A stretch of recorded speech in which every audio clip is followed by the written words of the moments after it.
เขาถามเจ้าของโทรศัพท์เนาะเขาถามอ้ายเนาะแล้วอ้ายไปถามผู้อื่นตัวมันบ่สามารถถามตัวได้เด้อเจ้าเขาจะถามเป็นเกี่ยวกับตัวของอ้ายเองเจ้าของโทรศัพท์มือถือเองเจ้าโอ้ยันว่าแบบถามสนทนากันแบบบ่ได้เจ้าบ่ได้บ่ ว่านี่แม่นเขาจะถามเกี่ยวกับมันจะเป็นเรื่องละเอียดอ่อนเนาะเป็นความเท่าเทียมหญิงชายเขาจะถามเกี่ยวกับที่อยู่อาศัยเกี่ยวกับ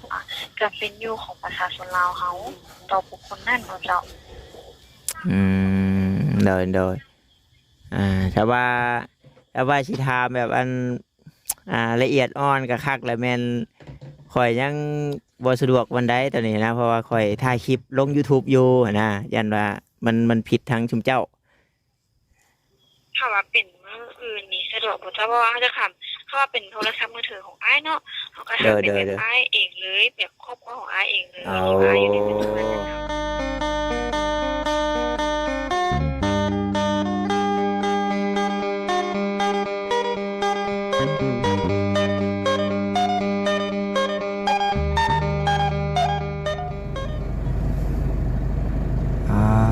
โถเนาะพี่น้องว่าได้ขึ้นมาทางบ้านทางเฮือนสาวอ้วนเพิ่นแต่ดนพี่น้องเลยขึ้นมาบ้านมาเฮือนสาวอ้วนเพิ่นมื้อนี้เลยปุ้ยเนาะเฮือนซานลานเป็นเพิ่นขึ้นโค้งเลยได้บ้านนี่พี่น้องหลังบักใหญ่เพื่อนคนนี้ใส่ก็ใส่โค้งเล็กต่างหากพี่น้องเลยเอาเนาะดีใจนะเพิ่นพี่น้องเลยอ่อนเพิ่นเด้เนาะไงเนาะแบบแต่ว่าโค้งเล็กนี่มันกับอย่างไรที่ใช้เวลากว่าไหมเพราะว่ามันจอดมันเชื่อมเนาะเพราะว่าขึ้นโค้งไหมเนี่ยได้ยินสร้างเป็นว่าสีไวอะไรก็สีง่ายกว่าโค้งเล็กก่อนมันเนาะตึมต่ำดิอันนี้บัดคอยเชื่อมคอยจอดเนาะแมนวันนี้เพื่อเขาปาดชดนั่นชดนี่ใช่เครื่องไม้ผ้าพุ่นเนาะแต่ว่ายังดีกว่าไหมเพราะว่าเล็กเนี่ยมันเสียเหลือเขาก็ต่อได้เลยไม่บัดต่อลิกตอกลายก็บคักบาดวันนี้จอดจับที่รถแต่ว่าเฮือนเห็ดแซกเป็นมุมที่ไหนเห็ดที่ถึกแล้วเอาเล็กนี่แหละมันจอดต่อง่ายเอาโอเคสันพี่น้องเลยเนาะมื้อนี้ก็ขึ้นมาบ้านหน้าเพกคือเก่าพี่น้องเนาะเดี๋ยวลงก่อนพี่น้องเนาะโอ้มากันแดดพี่น้องเลยมาจอบเบิ่งทั้งบ้านทั้งเฮือนสาวอ้วนก่อนมาสันบ่ได้มาแต่โดนแล้วจักว่ามาบัดนี้รถลางเจิ้นเทินจักว่ามากับแม่นาลีได้พี่น้องเนาะเฮือนตกกันขาบมันพี่น้องเลยลางปักใหญ่ๆนึงเอาเนาะจังใดกะทางบอต้าเองกะขอกราบทักทายสบายดีกับพ่อแม่พี่น้อง FC กันเบิดสุขุสุคนเด้อเนาะพี่น้องเนาะเพราะว่าอยู่ทางฝั่งลาวฝั่งไทยหรือว่าทางต่างประเทศนำพี่น้องเลยกะยินดีต้อนรับเข้าสู่ช่องของบอต้าบ้านเฮาคือเก่าเนาะพี่น้องเนาะกะทางด้านเดือนชาติสาวอ้วนกะ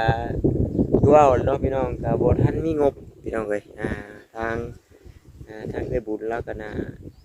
ท่านมีเนาะทางอาจารย์ก็คือกันพี่น้องเนาะเพราะว่าก็มีแต่ช่วงก้อนบุญก็ถมดินถมดอนแล้วก็ซื้อเสามาแล้วก็มันบ่มีผู้รักผู้ใหญ่เพิ่นช่วยเข้ามาหรือว่าช่วยต่อเติมกันเข้ามาแล้วก็เงียบมาฮับมาหายไปพี่น้องเนาะเอามื้อนี้ก็เบิ่งเดี๋ยวที่เข้าไปถามเบิ่งก่อนพี่น้องเป็นจังไดเนาะหรือว่ารักมีข่าวดีอยู่บ่พี่น้องหรือว่าจังไดเนาะไปพี่น้องเข้าไปนำกันเนาะแล้วปลูกมันใช่ได้ถึงนะแม่นบ่สะอ้วนปลูกมันบ่โอ้ได้ปลูกมันเลยเนาะ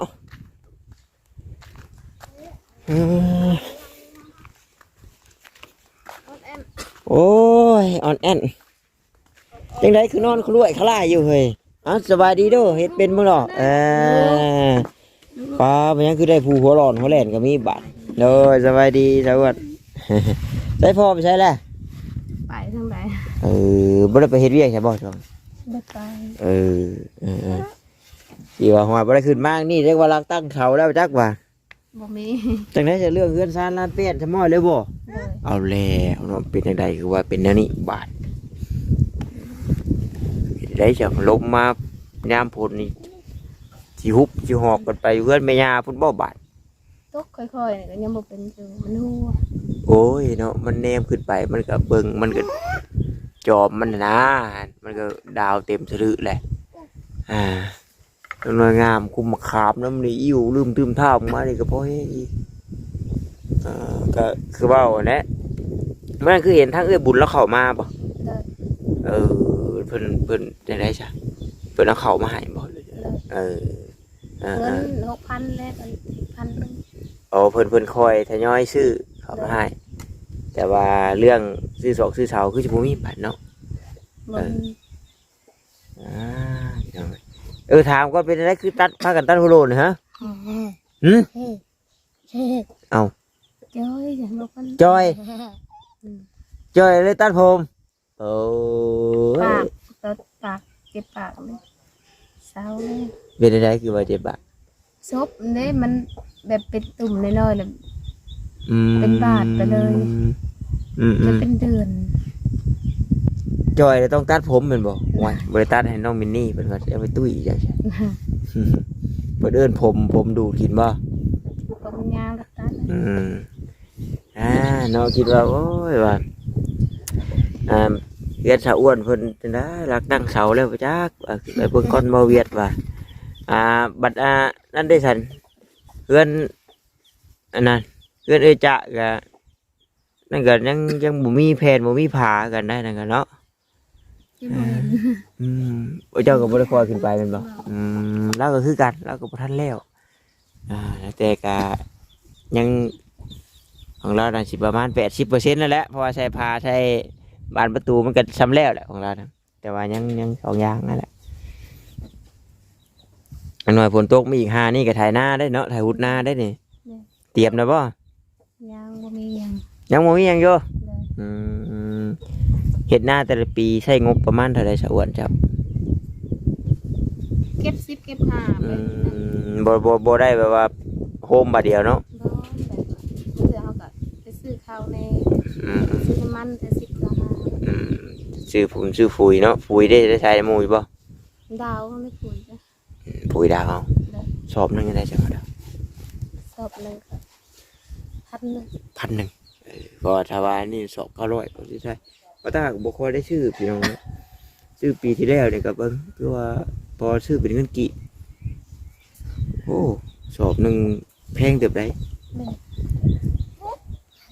ปีนี้ก็สิวาดเนาะบ่ได้ก็ได้ทั้งเทื่อก็ได้เนาะอันบ่มีแฮงเฮ็ดดอกเป็นได้เฮ้ยฮะ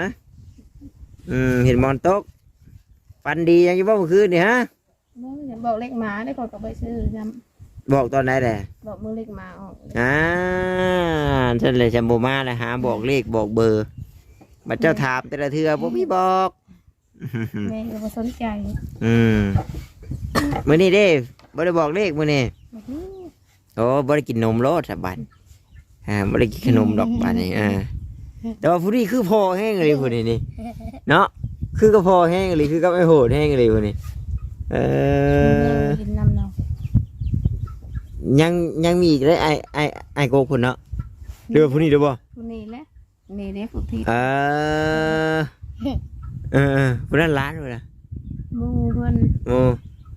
ยหัวคือพอแห้งเลย ตาตีคือกันเลย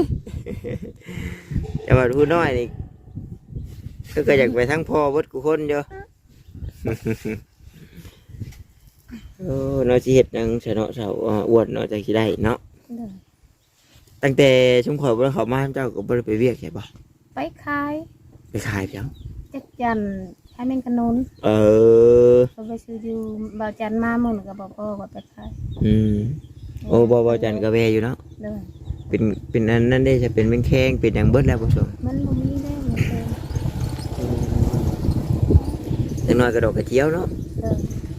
ไปขายแม่งขนุน ออกแล้วบ่ดอกกระเจียว ออกแล้วครับมันบ่ได้มีแต่ตัวไปการ โอ้ดอกกระเจียวก็ไปก้านเอา บ่ไปการแม่งขนุน เดี๋ยวดอกกระเจียวไปก้านนะโยเนาะดอกกระเจียวน้อยก็ยอดน้ำอึ่งแล้วนี่ฝนตกแห้งนี่ มื้อนั้นได้เก่าโตมื้อฝนตกคอย อึ่งนะ เด้อ อึ่งเผานี่ บ่บักแดง ตามสวนอ้อยนั่นเนาะ พูนไปแถวลาดหางพุ่น แถวใดเนาะ แถวพักทางรถเลย โอ้ไปกู เลย กี่ว่าห้วยทั้งบ้านทั้งนี้ฝนตกได้อึ่งจักว่าโต20,000เลยสะอ้วนอึ่งเผานะห้วยน้องโมชื่อว่านี่หาโต100,000แล้วป๊อดโทกลัวฮอดขายไก่เนาะนี่ว่าซื้อซีนน่ะมันมีทุกยามได้ซีนน่ะแม่นอยู่ว่าอึ่งมันราคาแพงกว่าซีนบาดนี้แต่ว่าอึ่งมันบ่มีตลอดได้บาดนี้ ยังกระแพงนะบ่มีในซิปในหาอะไรทางกันมีแต่หาซิปขึ้นไป ยอมแต่ ดอกกระเจียวก็ยังถงซาว คือข่อยเว้าหั่นแหละบ่แม่นว่าประมาทเงินน้อยชำเงินด้าม100,000 200,000นี่ข่อยบ่อยากอันกล้าออกมาบ่แม่นจังดอกเฮาใช้น้ำมันรถบาทหนึงมันก็กลัวแล้ว100,000 200,000รถใหญ่นั่นใช้บาทหนึงก็300,000ขึ้นไปเนาะพี่น้องเนาะอย่างมื้อใดบ่มีอีหลีก็200,000บัดอยู่อดกินเฮาอีกเด้สินะมันก็ค่าใช้จ่ายมันเนาะเขาก็ได้ชำนึงเขาก็เบิดชำนึงพี่น้องเนาะคือเขาจะอ้วนก็หาขายนู่นขายนี่ไปแล้วก็ได้ชำนึงแล้วก็เสียชำนึงได้ยืมมือ40มือกับซาวแต่ไปโอ้ทำได้มื้อ50ก็โอเคแล้วชาวอ้วนได้บ่ขาดมื้อ50นี่มาแบบชื่อกระต้มขนมให้ลูกอีกขนมกระสอบ1 20,000กว่าพันแหละเนาะแต่ว่าคือเป็นศพมาเซรีกะ10,000ตัวทงหนึ่ง5,000มันมีได้พี่น้องแต่50ยังเหลือ40ซื้อขนมซะจักทงหนึ่งกะ4-5,000แล้วเนาะเบิดไปคิดว่านมแพ็คน้อยนะแต่เก่านี่20 กว่าพันพี่น้องเนาะเดี๋ยวนี้บ่ได้ว่าพสิตีกันฉันบ่าวบ่เนี่ยตอนไหนบ่าวให้อยู่จำให้ตอนนี้บัดยัดยันกินอ้างก็เลยบ่ให้ตอนนี้อยากให้บ่าวมาหาดุอยู่บ่เนี่ยฮะอยากให้มาอยู่บ่อยากให้มาแล้วบ่าวบ่เป็นโอ้ยทุชาเบิ่งด้วยฮะทุชาเป็นบ่นมือดูนมือเบิ่งนมือเป็นบ่ตบมือเบิ่งตบมือเป็นบ่ตบมือเบิ่งตบมือเบิ่งตบมือเบิ่งยังน้อยอยู่ยังบ่จักยังดอกนี้ยังยังเขินยังนี่อยู่แต่ขนาดอ้ายนี่ใหญ่ยังอายอยู่นี่ผู้ได้ตัดผมให้นะฮะคือน้ำหูยังคือยังบ่ร้อนเด้อพอป่ะยันลาบงานดีๆใกล้นี่เล็มออกอีกนี่หูดิเป็นดอนด้วยฮะหรือว่าจงไว้เห็ดดอนเห็ดเพาะบ่เฮ้ยบ้านผู้ใดโทรมาบ่แม่นนั่นสาวสูดีสุนั่นอีกไปจักนี่มาเฮือดสะอ้วนเธอได้โทรมาแล้วนี่แม่นบ่เนาะเบิ่งจื้อเบื่อไว้ก่อน6693พี่น้องขออนุญาตทำก่อนฮัลโหลสบายดีโดยสบายดีเจ้าเฮามาจากบริษัทอินโดไชน่ารีเสิร์ชลาวเด้อเจ้าซึ่งว่าตอนนี้เฮากำลังสำรวจบทบาทยิงซ้ายเจ้าบ่ฮู้ว่าอ้ายพอจะสะดวกตอบแบบสอบถามให้กับทางเฮาได้บ่เจ้าถ้าว่าสะดวกเนาะทางเฮาก็จะมีค่าตอบแทนน้ำใจแม่นบัตรเติมเงินมูลค่า20,000กีบเจ้าโดยตอนนี้ข่อยบ่สะดวกปานใดเด้อยังถ่ายคลิปอยู่ส่วนบ่ฮู้ว่าสะดวกเป็นมื้ออื่นมันก็เดี๋ยวเฮาติดต่อกลับไปหรือว่าเป็นมื้ออื่นได้บ่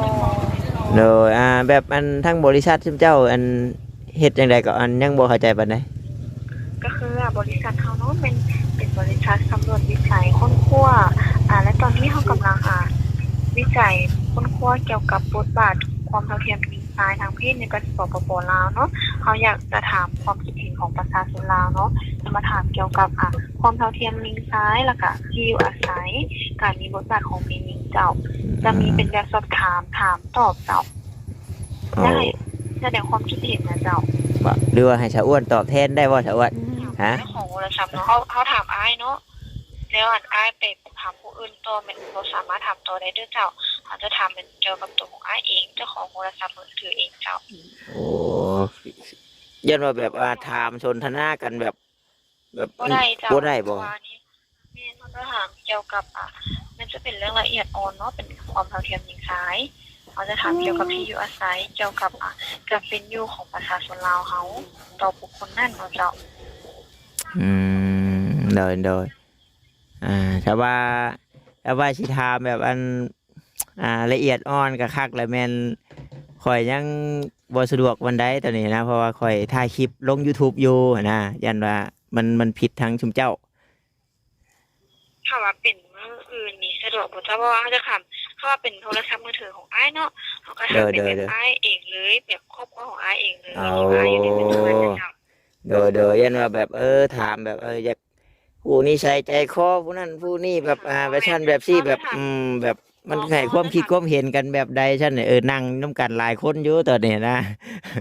แม่นดังนั้นนะเจ้าเขาจะถามเกี่ยวกับการเป็นอยู่ของประชาชนลาวเขาเนาะถามเกี่ยวกับอ้ายเลยอะไรถามเกี่ยวกับประชาชนครอบครัวหนึ่งเนาะถามเกี่ยวกับการศึกษาเศรษฐกิจ เอา เกี่ยวกับความเท่าเทียมทางเพศหญิงชายโดยเราจะถามแบบเจ้าของโทรศัพท์มือถือเลยของเลยไอ้บ่สะดวกตัวนี้แม่นสะดวกเป็นมื้ออื่นได้บ่เจ้าเดี๋ยวเขาติดต่อกลับไป โดยก็ยังให้คำตอบบ่ได้เด้อฉัน โดย เดี๋ยวขอบใจหลายๆฉันเพราะว่ายันว่าแบบถ้าว่าสิถามแบบละเอียดอ่อนลีบัดยันบ่สามารถว่าสิเอาลงคลิปลงหยังได้สินะอย่ามันผิดทางชุมเจ้าว่า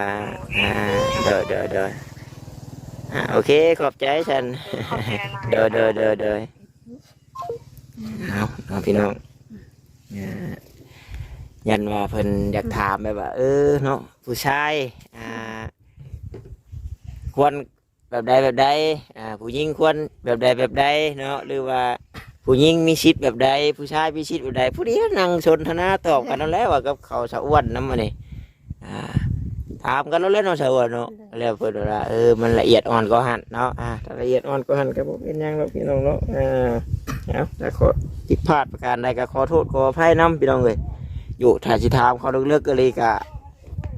สิไปเว้าออกสื่อออกหยังหลายมันก็บ่ได้เด้เนาะสะอ้วนเนาะ น้อยๆสิว่าโอ๊ยว่ามาประจานข่อยอย่างฉันที่บ่ได้เด้มันก็ใช้เพิ่นว่าอย่างละบาดคือยูทูบเบอร์ว่าซั่นเป็นไร เอาเนาะฉันละแม่นอันแม่นหยังว่าได้บัตรเติมเงิน20,000สะอ้วนได้ใช้โทรศัพท์หมู่บ่ นี่ยืดโทรศัพท์ ยันว่าทำตอบได้ตอบหยังก็สิให้ชาวอ้วนเพิ่นเลยว่า20,000น่ะนะนั่งโซเลกันอยู่นี่เนาะสมมุติว่าโอ้ยผู้หญิงนี่ควรจังไดหนึ่งเข้าเป่าไพ่บ่หนึ่งตักน้ำหนึ่งเข้าไปซั่นนะโคตรพักโคตรหญ้าบ่ผู้ชายควรแบบใดขี้คร้านนอนเว้นบ่แบบใดต่อเบิ่งว่าความเท่าเทียมกันเนาะมันเป็นแบบใดสินะหรือว่าผู้หญิงขับรถใหญ่ได้ผู้ชายก็ขับรถใหญ่ได้สิบ่ผู้หญิงเป็นคู่ได้ผู้ชายเป็นคู่ได้ตอบได้ดอกบ่ได้ก็ได้ นี่จะว่าละเอียดอ่อนลึกๆแล้วโอ้ยอมแล้วบ่กล้าตอบบ่กล้าเว้าออกสื่อแล้วเนาะพี่น้องเนาะมันก็เรื่องส่วนตัวพี่น้องเลยเอาจังใดก็คือเว้าแล้วจะอ้วนเลยก็ขอให้ความฝันเป็นจริงเอาไว้เด้อเบิกจะเนาะมีอยู่บนนุ่มในรถนี่ไปสิไปเอาน้ำปูโหลดนี่บ่ไปปูโหลดนี่ไปนมมือเด้อตีเมย์ได้เนาะกี่ว่าทางสาวซูนอีซูมันโทรมาอีกนะเนาะมาเฮือนสาวอ้วนมิตรมานนะสาวโทรมาบ่เหยียดเลย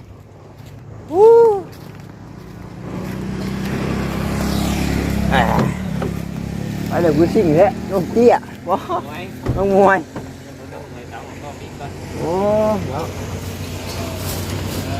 นี่หูรถไฟแท้ไปเดี๋ยวไปงานแล้วแบบเด้อโอเคพี่น้องเลยเนาะทางโบต้าเองก็สิได้จบก่อนจังใดก็ขอบมุกขอบใจขอบบุญขอบคุณพ่อแม่พี่น้อง FC กันเบิดสุขุสุคนเด้อพี่น้องเด้อเนาะที่เข้ามาเบิ่งมาชมแล้วก็บ่กดถามโฆษณาพี่น้องโอ้ยกี่ตมติดเกิบจังใดสาวซูนเพิ่นบ่ได้โทรมาหาเจ้าบ่ โบได้ยันว่าทางไปทางก็เพิ่นเว้า เงินของเจ้าเบิดเด้อบ่จับดูสอบถามความเท่าเทียมของหญิงชายสินะมันเป็นอะไรเอาเดี๋ยวได้แล้วเพิ่นบัด พิ่นมาจากถามแบบละเอียดอ่อนที่นะก็เลยว่าจังซั่นเลยว่าออกคลิปบ่ได้ว่าเลยตัดบทเพิ่นไปว่ายังบ่สะดวกยันว่าแบบว่าเฮาถามแบบให้ความรู้นะพี่น้องเนาะว่าผู้หญิงแบบนั้นแบบนี้ผู้ชายแบบนี้แหละสินางตอบได้อยู่กับสะอ้วนเพิ่นนะวันนี้เพิ่นว่าโอ้ยต้องเป็นเจ้าเฉพาะเจ้าจงที่นะแบบว่าเจ้าของโทรศัพท์เนาะขอโทษขออภัยนำพี่น้องเนาะที่ว่าบ่สามารถสะดวกแล้วก็ตอบเพิ่นได้เนาะพี่น้องเนาะว่าเฮาก็ได้เฮาก็คือว่านะบ่แล้วก็เพิ่นต้องถามทุกอย่างเด้เนาะเพิ่นต้องถามทุกอย่างแล้วก็ตอบตามความจริงพี่น้องเนาะตัวเพิ่นก็บ่แม่นมุนความจริงมันก็บ่ได้คือเก่าที่นะเพราะว่าเพิ่นว่าเพิ่นสิมีรางวัลให้เนาะได้บัตรเติมเงิน 20,000 แต่ว่าตอบเพิ่นได้ที่นะที่ว่าจำว่าเฮาสามารถตอบเพิ่นได้อย่างนำนี่ก็สิให้สะอ้วนเพิ่นว่าเงินรางวัลแต่บ่ได้ก็บ่เป็นหยังเนาะพี่น้องเนาะเอามาหาสะอ้วนเพิ่นมื้อนี้ก็ยังปกติเหมือนเดิมคือเก่าพี่น้องเนาะสิ่งที่บ่คือเก่าคือหลังนี่นะป้าใหญ่พี่น้องเนาะดีใจนำเพิ่นพี่น้องเอ้ยเอาขอบคุณขอบใจละลายเด้อที่เขามาเบิ่งมาชมแล้วก็บ่กดข้ามโฆษณาพี่น้องเอ้ยท้ายคลิปนี้ขอกล่าวคำว่าสบายดีพี่น้องเนาะบ๊ายบาย